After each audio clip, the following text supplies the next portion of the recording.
अस्सलाम वालेकुम स्टूडेंट्स, क्या हाल है आपके। मेरा नाम है अबरार चौहान। आज हम first year chemistry chapter number 8 में एप्लीकेशंस ऑफ इक्विलिब्रियम कांस्टेंट का फर्स्ट पार्ट पढ़ने जा रहे हैं। इसमें हम डायरेक्शन ऑफ रिएक्शन को डिस्कस करेंगे और इसके साथ एक एग्जांपल भी सॉल्व करेंगे ताकि हमें प्रैक्टिकली ये अंदाज़ा हो कि हम किस तरह सोच सकते हैं कि डायरेक्शन ऑफ रिएक्शन क्या है। तो चलते हैं हम लेक्चर की तरफ। स्टूडेंट्स, आज जो हम टॉपिक पढ़ने जा रहे हैं वो है applications of equilibrium constant. Last time हमने इक्विलिब्रियम कांस्टेंट को ड्राइव किया था by using law of mass action. उसकी एप्लीकेशंस आज हम पढ़ने जा रहे हैं। ये वाला जो टॉपिक है ये ज़्यादातर एमसीक्यू से रिलेटेड इंपॉर्टेंट है, बोर्ड में आ जाता है शॉर्ट क्वेश्चन के तौर पे, लेकिन इसकी ज़्यादा जो इम्पोर्टेंस है वो कॉन्सेप्ट से रिलेटेड है, एमसीक्यू से रिलेटेड है, जो कि आपके बोर्ड या एंटी टेस्ट वगैरह में आते हैं। हम इसके कॉन्सेप्ट को डिटेल में स्टडी करेंगे। हो सकता है कि हम एक या दो पार्ट्स के बाद जो तीसरा पार्ट पढ़ने जा रहे हैं उसमें एक नया कॉन्सेप्ट जनरेट हो जाए, but somehow applications of equilibrium constant जो है वो बहुत इंपॉर्टेंट है। ये इसमें हम 3 पार्ट स्टडी करेंगे। पहली बात तो ये है कि हम चेक करेंगे कि इक्विलिब्रियम कांस्टेंट जो होता है यानी कि Kc, उसको इस्तेमाल करते हुए हम डायरेक्शन ऑफ रिएक्शन कैसे निकाल सकते हैं। दूसरी बात हम ये स्टडी करेंगे कि हम इक्विलिब्रियम कांस्टेंट Kc को देखते हुए, उसकी वैल्यू को देखते हुए कैसे जज कर सकते हैं कि हमारा रिएक्शन की एक्सटेंट यानी कि पहुंच यानी कि कंप्लीशन वो कहाँ तक जाएगा। फॉर एग्जांपल, इंसान आज मरीख यानी कि मार्स तक कदम रख रहा है, उसकी एक्सटेंट मून से आगे चली गई है, मरीख तक, मार्स तक, तो इंसान की एक्सटेंट बढ़ गई है, पहुंच बढ़ गई है।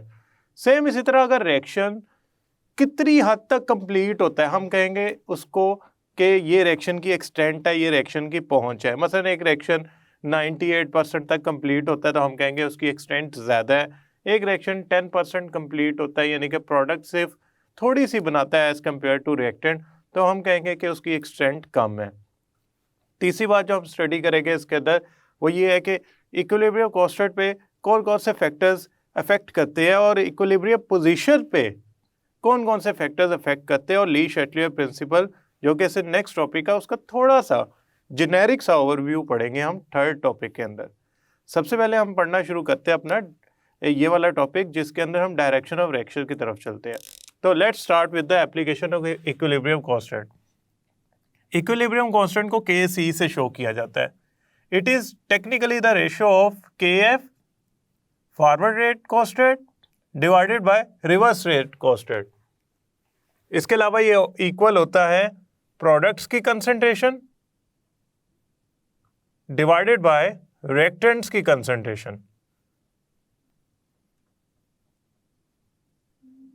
एक कॉन्सेप्ट में थोड़ा सा आपका क्लियर करना चाहता हूं।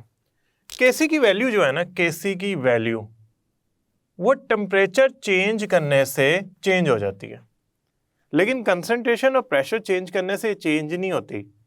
फिर क्या चेंज होता है? असल में जब आप प्रेशर या कंसंट्रेशन चेंज करते हो तो रिएक्टेंट्स या प्रोडक्ट्स की जो वैल्यूज़ हैं यानी कि उनकी जो कंसंट्रेशन है वो चेंज होती है। हम रिएक्टेंट्स एंड प्रोडक्ट यानी कि ये जो रेशियो है product ratio reactant, product over reactant concentration की जो रेशियो है, इसको हम कंसिडर करते हैं पोजीशन ऑफ इक्विलिब्रियम के तौर पे। पोजीशन ऑफ इक्विलिब्रियम का मतलब होता है कि इक्विलिब्रियम क्या प्रोडक्ट्स के करीब तर है या रिएक्टेंट्स के करीब तर है। ये पोजीशन जो होती है डिस्टर्ब हो जाती है जब हम चेंज करते हैं कंसंट्रेशन या आप वॉल्यूम चेंज कर लें, प्रेशर चेंज कर लें। इन दैट सिनेरियो Kc कांस्टेंट रहेगा।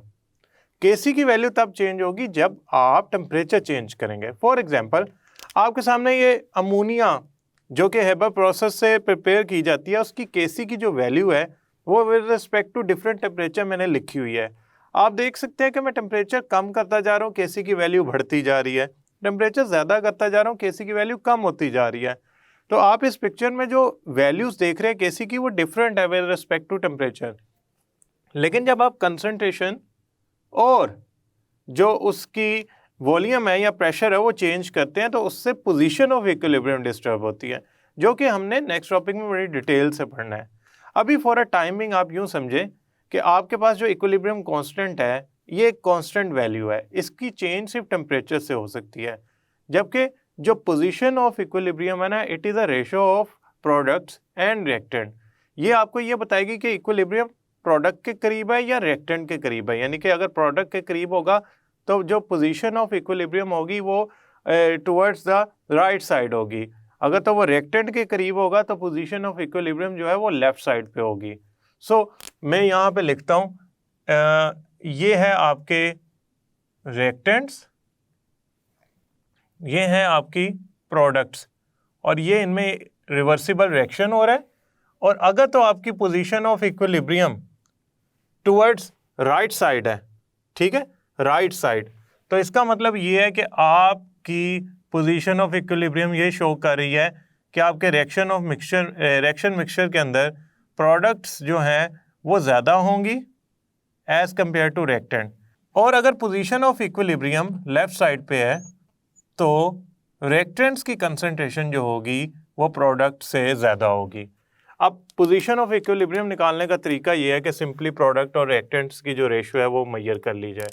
तो मैं आपको ये समझा रहा हूँ कि ये जो दो टिपिकल मैंने आपको डिस्कस किए concept, this is for position of equilibrium, position of equilibrium, इसको हम बाद में डिस्कस करते हैं।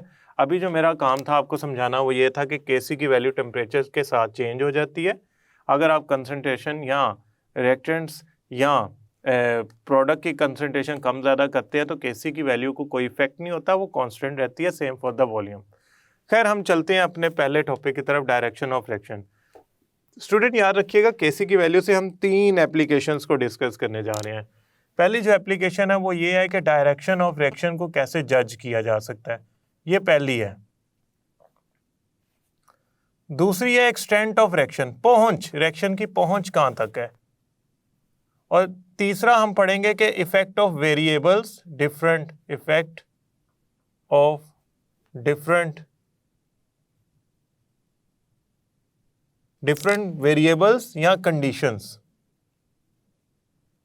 ये 3 चीजें हम पढ़ने जा रहे हैं। सबसे पहले पढ़ते हैं direction of reaction. Student direction of reaction का मतलब है कि रिएक्शन आपका एट द सर्टेन टाइम, आप रिएक्शन को, जिस रिएक्शन को अंडर ऑब्जर्वेशन है, जो सिस्टम है आपका, उसमें जो रिएक्शन है वो ओवरऑल फॉरवर्ड डायरेक्शन में जाएगा या रिवर्स डायरेक्शन में जाएगा, या वो रिएक्शन इक्विलिब्रियम अटेन कर चुका है। इस चीज़ को जज करने के लिए हम डायरेक्शन ऑफ रिएक्शन का कॉन्सेप्ट पढ़ने जा रहे हैं। यानी कि हम इसमें ये चेक करेंगे कि आया कि आपका जो गिवन कंडीशंस पे रिएक्शन है, जिसको आप स्टडी कर रहे हैं, वो फॉरवर्ड डायरेक्शन में जा सकता है ज़्यादा, यानी कि ओवरऑल रिएक्शन वो फॉरवर्ड डायरेक्शन में जाएगा, या ओवरऑल जो रिएक्शन है वो रिवर्स डायरेक्शन में जाएगा, या उसने इक्विलिब्रियम अटेन कर लिया हुआ है। इसको हम जज करने जा रहे हैं।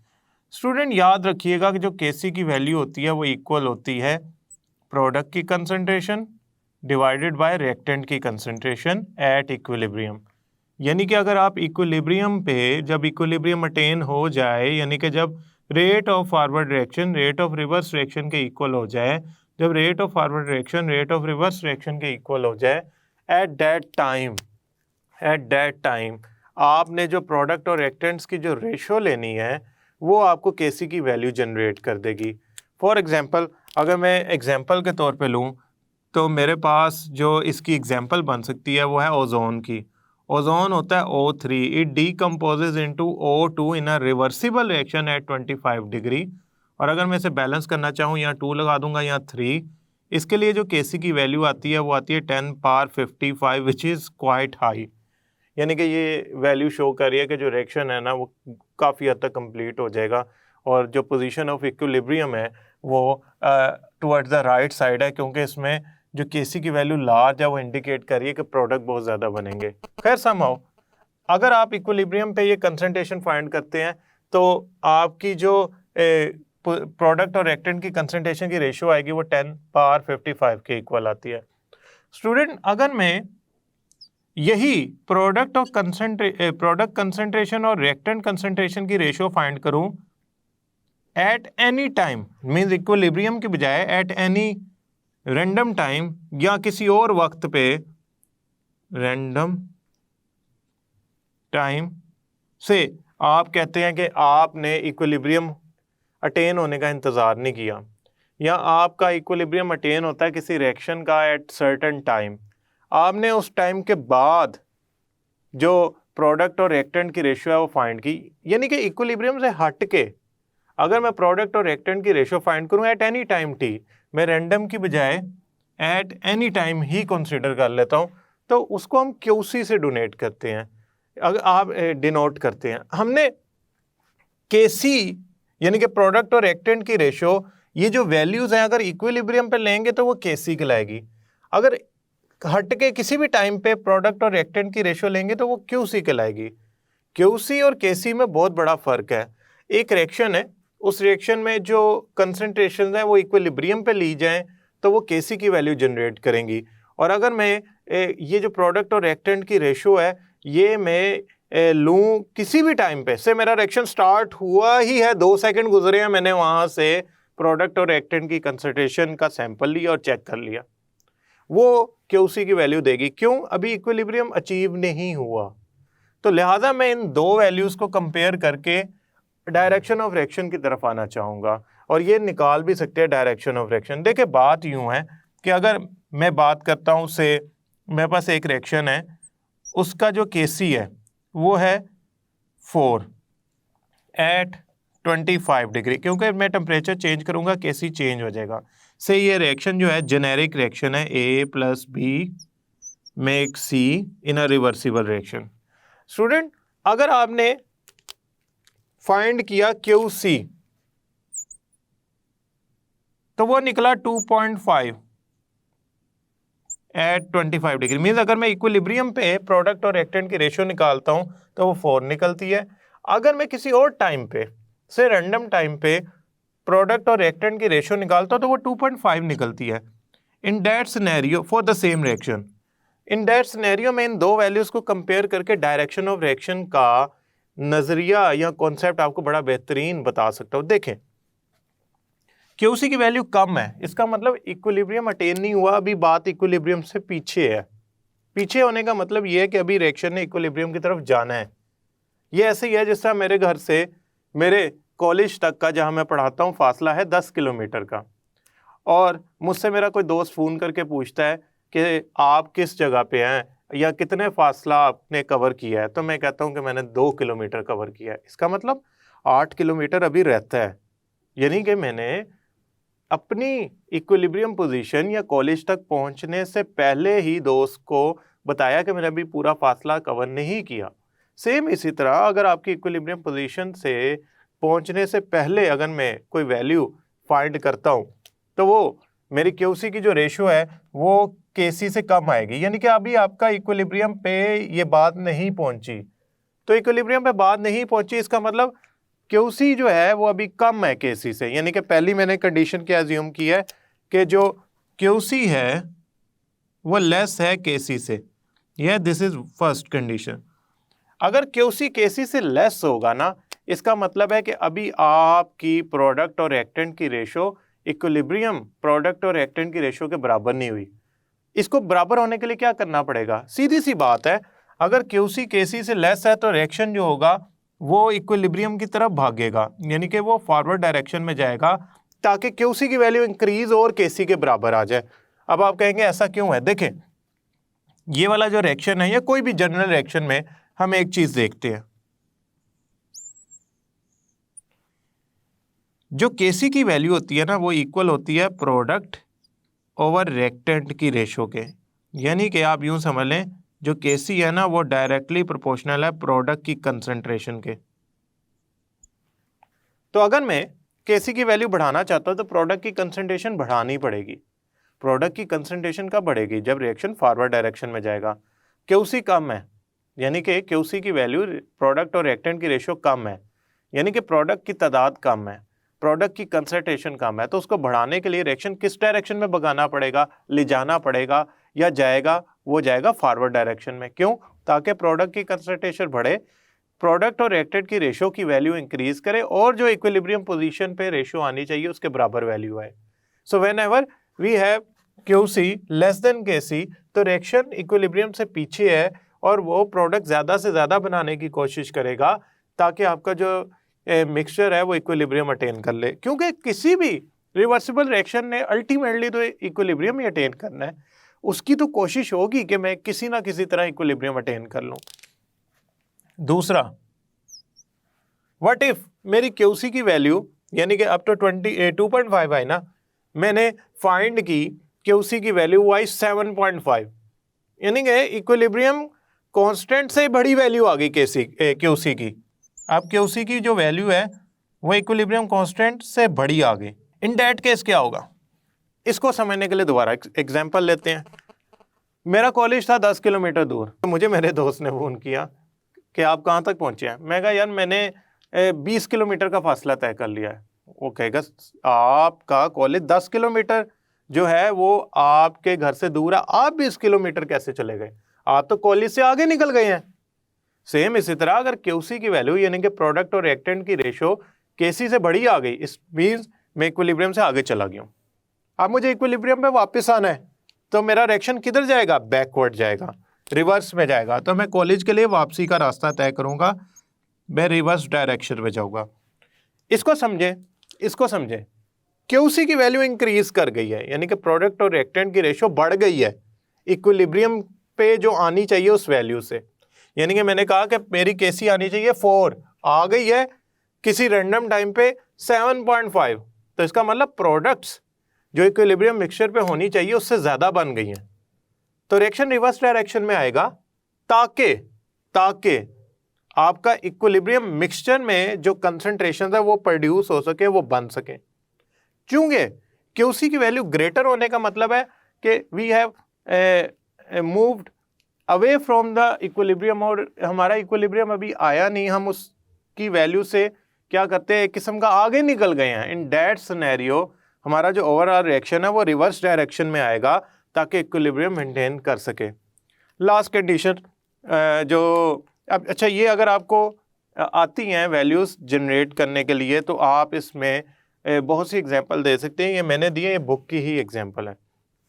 लास्ट वन, थर्ड कंडीशन, अगर क्यूसी और केसी इक्वल हो जाए, मसलन क्यूसी की वैल्यू है 2.5 की बजाय 4 ही आ गई और केसी की वैल्यू भी है 4, यानी कि क्यूसी और केसी बराबर हो गए हैं। अब रिएक्शन किधर जाएगा, डेफिनेटली रिएक्शन जो है वो इक्विलिब्रियम पे है, क्योंकि जो इक्विलिब्रियम मिक्सचर पे प्रोडक्ट्स और रिएक्टेंट की रेशियो आनी चाहिए थी वो ही आई है।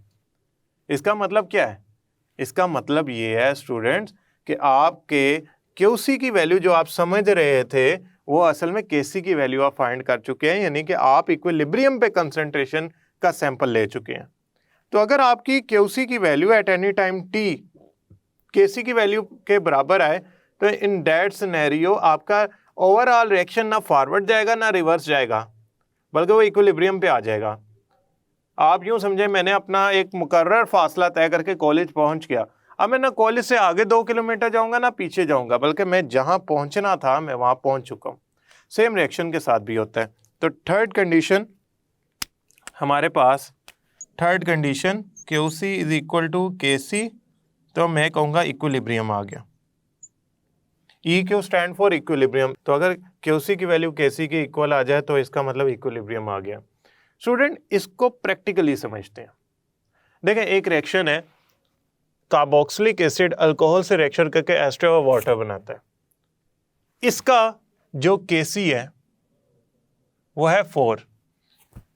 मैं यूनिट्स नहीं कंसिडर कर रहा कि हैं या नहीं है, क्योंकि अभी हम ज़रा न्यूमेरिकल वैल्यूज़ को यूज़ करते हुए डायरेक्शन चेक कर रहे हैं। अब ये जो कंसंट्रेशन है ना मोल पर DMQ, ये है eight any time T, equilibrium पे नहीं है, एट एनी टाइम T है। तो मैं क्या करता हूँ, मैं इन कंसंट्रेशंस की रेशियो लेता हूँ। मतलब कहने का ये है कि मैं QC फाइंड करता हूँ, ये एट एनी टाइम T है, ये वाली values eight any time T है। चेक करता हूँ कि क्या ये वैल्यूज़ किसकी इक्वल आती है। देखें जो एक्सप्रेशन है इसका वो किसके इक्वल होगा, क्योंकि QC का मतलब क्या है, the ratio of products to reactant. Technically इसका एक्सप्रेशन तो KC के इक्वल होगा, बस वैल्यूज़ का फ़र्क होगा। क्यों, जो कंसंट्रेशन की वैल्यू आप इनपुट करेंगे वो डिफरेंट होंगी इक्विलिब्रियम पोजीशन से, तो इसका एक्सप्रेशन तो वही रहेगा जो KC का होता है, यानी कि प्रोडक्ट की कंसंट्रेशन CH3 COO C2H5 और water H2O divided by CH3 COOH और C2H5OH। स्टूडेंट अगर मैं ये वैल्यूज यहाँ पे इनपुट करता हूँ जो इनकी हैं, यानी कि इसकी कंसंट्रेशन एस्टर की 0.05 और ये है 0.04, 0.025, 0.032। Now this is something I was telling you. अगर मैं इसकी रेशो लूँ तो वो इसकी, अगर मैं इस सारी वैल्यूज़ को कैलकुलेट करूँ तो ये आएगी 2.50। अच्छा, अब मेरा जो Kc है ना वो आया है 4। इक्विलिब्रियम पे जो प्रोडक्ट और रिएक्टेंट की रेशो है 4 है। जो मेरा at any time T value आई है वो आई है 2.5। Qc बड़ा है Kc बड़ा है? डेफिनेटली Qc छोटा है, Kc बड़ा है, यानी कि Kc बड़ा है, Qc छोटा है। इन दैट सिनेरियो क्या होगा? आप कहेंगे सर रिएक्शन इक्विलिब्रियम पे नहीं पहुंचा, इक्विलिब्रियम से पीछे है, तो वो क्या करेगा? फॉरवर्ड डायरेक्शन में मूव करेगा ताकि प्रोडक्ट की कंसंट्रेशन बढ़े और आपका इक्विलिब्रियम अटेन हो। So in that scenario direction will be in forward direction. The reaction will move in forward direction. This is actually example written in this topic जिसको मैंने यूज किया है to verify my concept. अब मैं इस concept को दोबारा explain कर रहा हूँ, छोटा सा रिव्यू दे रहा हूँ ताकि हम इसके बाद नेक्स्ट टॉपिक की तरफ चलें। देखिए स्टूडेंट, Qc की जो वैल्यू होती है वो प्रोडक्ट और रिएक्टेंट की रेशियो ही होती है, लेकिन किसी रैंडम टाइम t पे अगर उसकी वैल्यू छोटी है और Kc की वैल्यू लार्ज है तो इसका मतलब ये है कि जो रिएक्शन है अभी इक्विलिब्रियम पे नहीं पहुंचा, लिहाजा ओवरऑल रिएक्शन जो होगा वो फॉरवर्ड डायरेक्शन की तरफ मूव कर रहा होगा। अगर मेरी Qc की वैल्यू लार्ज है और Kc की वैल्यू जो है वो उसके मुकाबले में स्मॉल है, तो इसका मतलब मेरा रिएक्शन जो है उसमें प्रोडक्ट की कंसंट्रेशन, मेरी इक्विलिब्रियम पे जो प्रोडक्ट की कंसंट्रेशन होनी चाहिए और रिएक्टेंट की कंसंट्रेशन जो इक्विलिब्रियम पे होनी चाहिए उससे डिफरेंट हो गई है, या प्रोडक्ट की कंसंट्रेशन ज़्यादा हो गई है, लिहाजा रिएक्शन जो है वो रिवर्स डायरेक्शन में जाएगा। और अगर Qc और Kc बराबर हो जाएं तो in that case the reaction has attained equilibrium.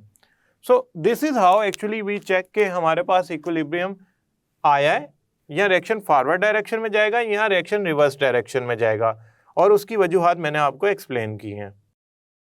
I hope student ये लेक्चर आपको समझ आया होगा। नेक्स्ट लेक्चर तक के लिए अल्लाह हाफिज़।